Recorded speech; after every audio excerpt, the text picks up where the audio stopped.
माई नहीं खी उनकर दुआ साथ राखी ले, माई के संदूक अबहियों धीरे थाती बा। कतनो बलाई होके टर जाला, सोझा नाम राखी ले, माई के दुआ हर पल संहार राखी ले। भारतीय जनता पार्टी कहता कि ओकरा आधार पर हमनी के सीट शेयरिंग के समझौता कर लिया और वही हिसाब से जे जितना सीट पर विधानसभा के हिसाब से आगे रहे ओकरा के उतना सीट दे दिया और जो शेष बाचत हुई जो में आगे ना रहे ओकरा में से फिर हमनी के बंटवारा कर लिया।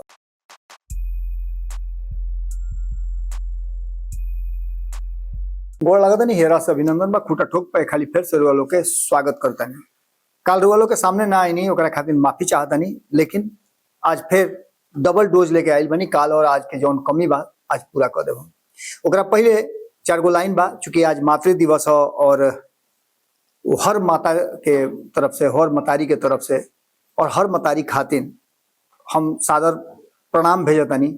और एक साथ साथ जो 4 गो लाइन लिखले रही तो उन लोगों के सामने रखते तनी कि उनके साया में अबहियों पनाह राखी ले, उनके साया में अबहियों पनाह राखी ले, माई नहीं खी उनकर दुआ साथ राखी ले, माई नहीं खी उनकर दुआ साथ राखी ले, माई के संदूक अबहियों भीरी थाती बा, माई के संदूक अबहियों भीरी थाती बा, बदौलत ओकरे गुमान अमीरी राखी ले, बदौलत ओकरे गुमान अमीरी राखी ले, बलाई टर जाला, बलाई टर जाला, सोझा नाम राखी ले।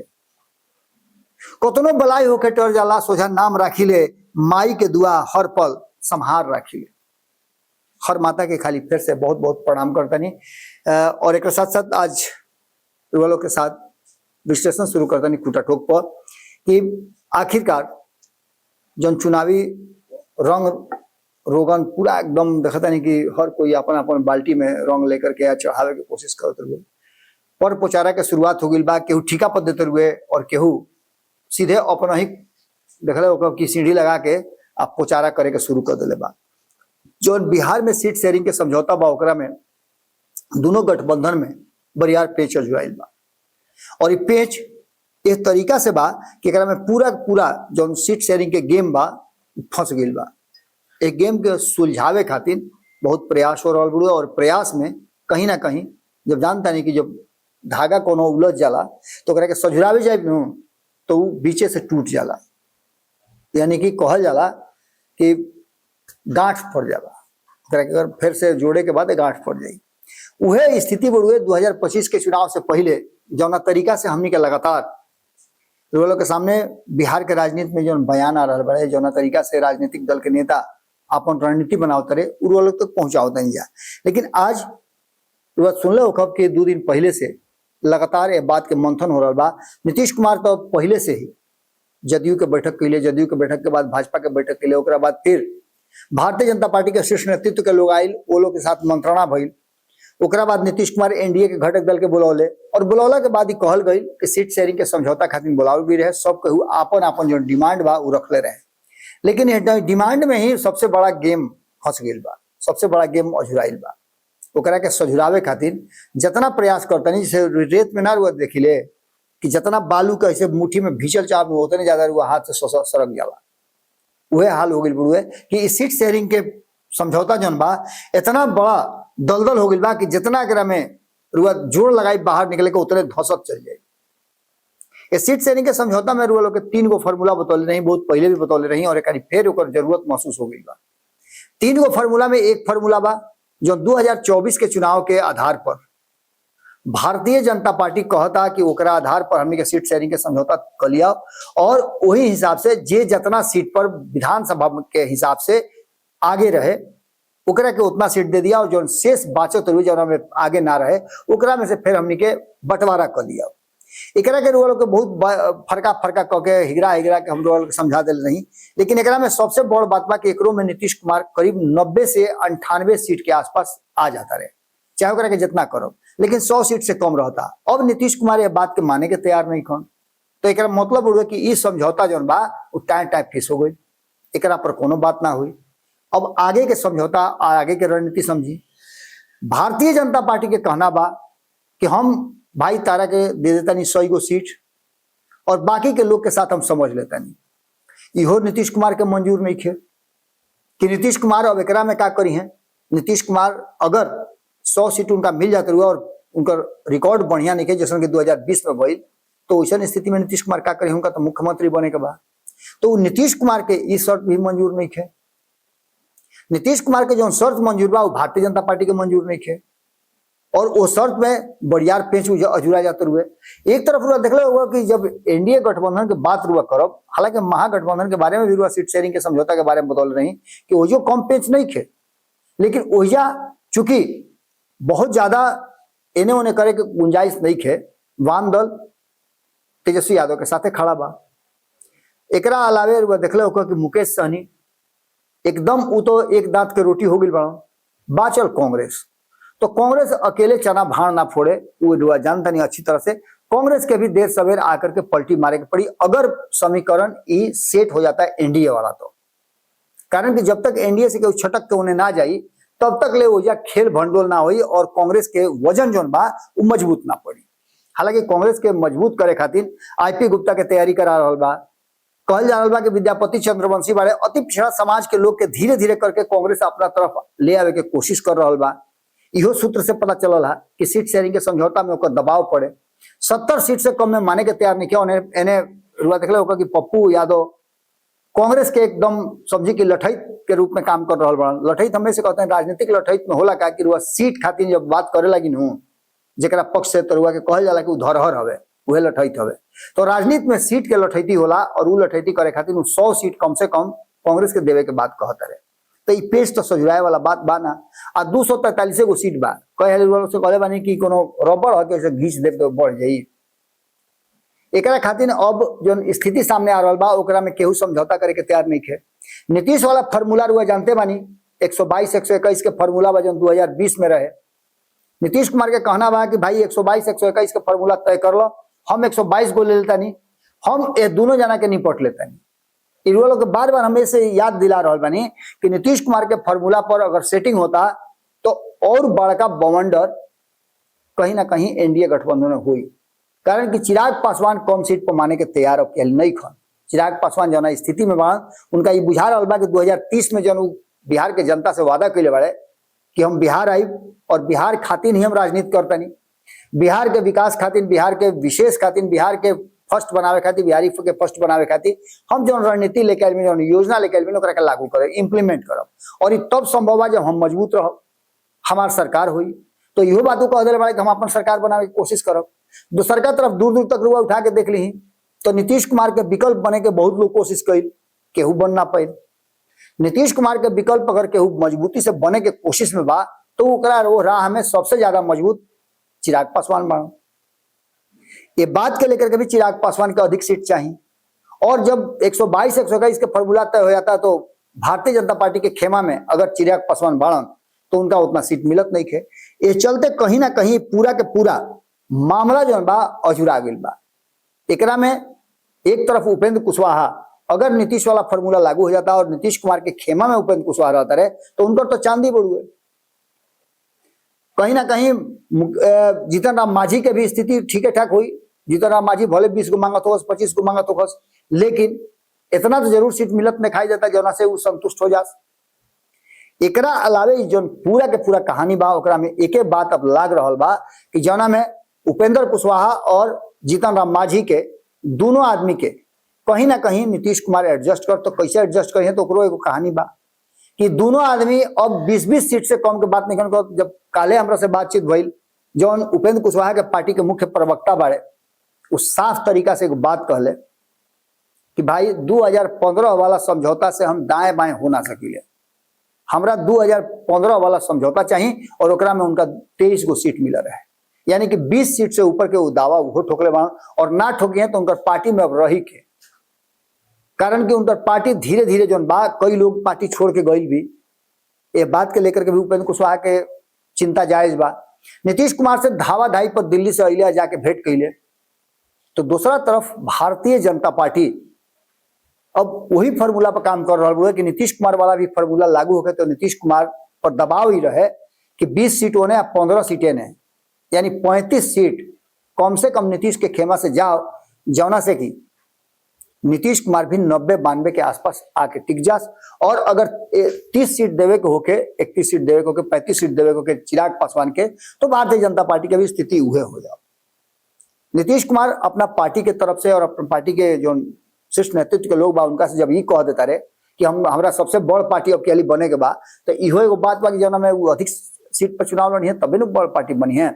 ये पूरा के पूरा कहानी जो बा कहीं ना कहीं घुमा फिरा करके जगह पा जाता। एकरा में कुछ ऐसा बात बा जो उनकी चिराग पासवान अभी चुप्पी सधले बा।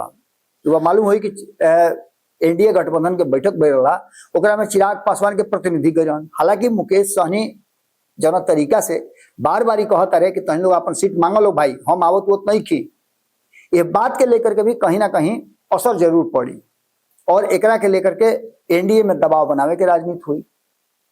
अब ये पूरे कहानी में जना तरीका से नीतीश कुमार एनडीए गठबंधन के बैठक कैले, बैठक में कहल गई कि आवे वाला रणनीति और सीट शेयरिंग के समझौता के साथ साथ जो तेजस्वी यादव बार बार हमला करता रहे एनडीए सरकार पर, एनडीए गठबंधन पर, नीतीश कुमार के नीति पर, बिहार के विकास पर, केंद्र सरकार के रणनीति पर, ओकरा के कैसे एकजुट होकर के हमनी के हमला करी जा और तेजस्वी यादव के ऊपर ना आवे दिया।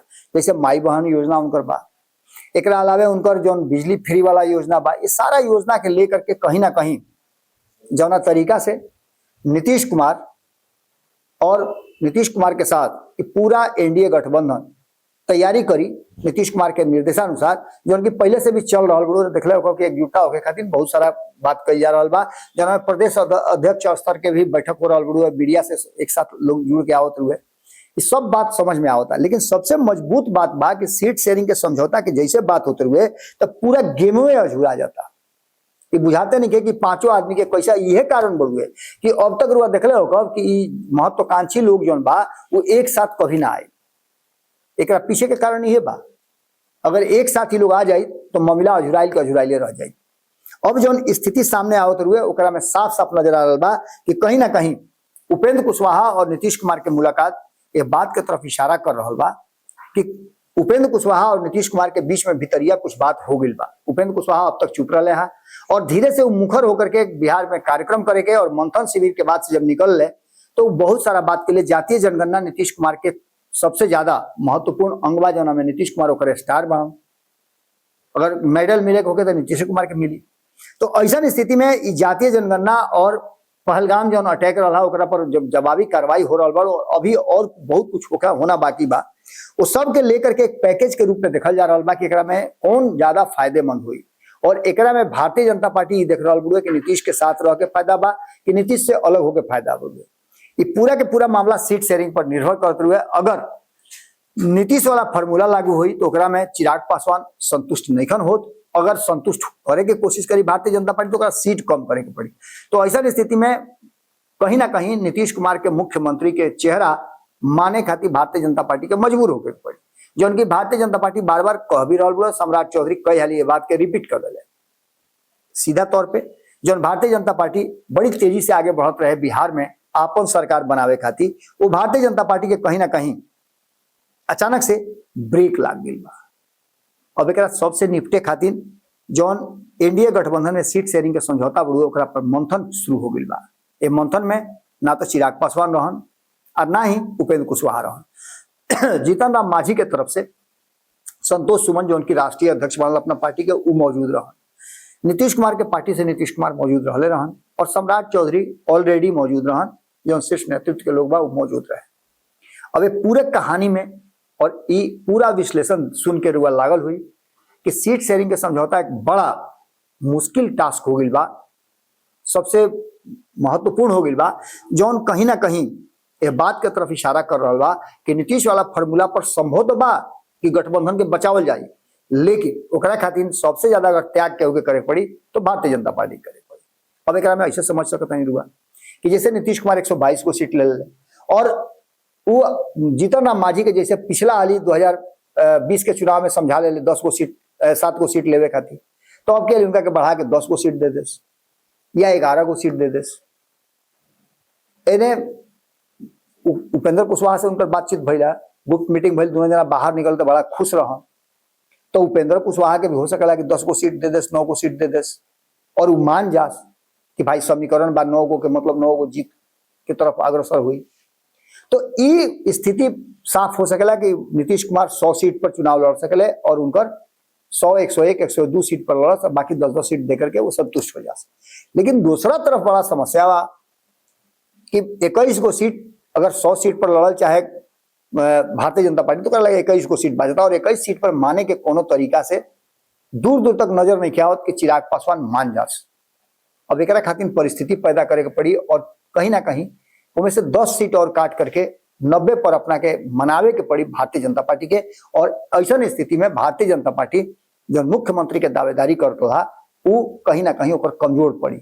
यानी कि कहीं ना कहीं नीतीश कुमार एनडीए में ऐसा ना पेच अजुरा दिले बड़े, ऐसा खेल अजुरा दिले बड़े कि भारतीय जनता पार्टी चाह के भी छटपटा के रह जाते हुए कुछ कर नहीं के पाओ। और ये है नीतीश के चाणक्य नीति।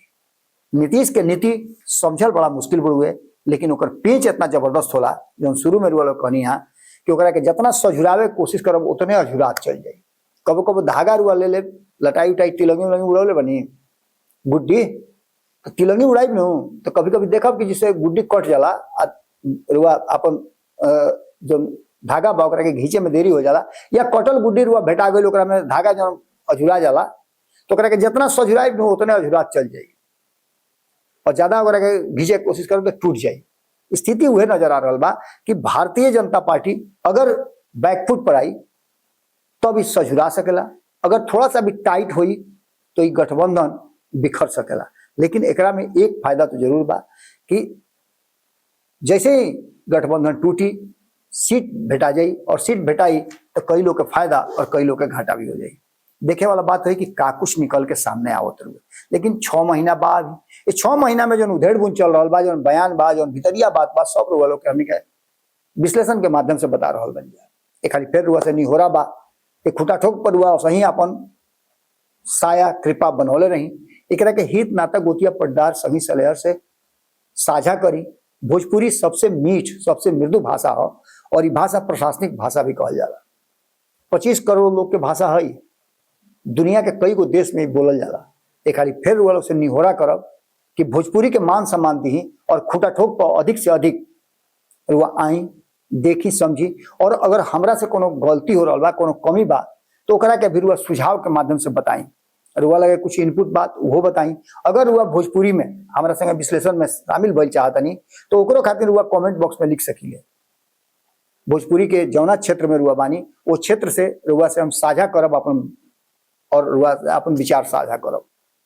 हम ऐसे सीधे रुआ से जुड़ करके और विचार आम लोग के साथ रखब। एक खातिर प्लेटफॉर्म रुआ हमेशा खातिर तैयार बा। गोड़ लागत नहीं।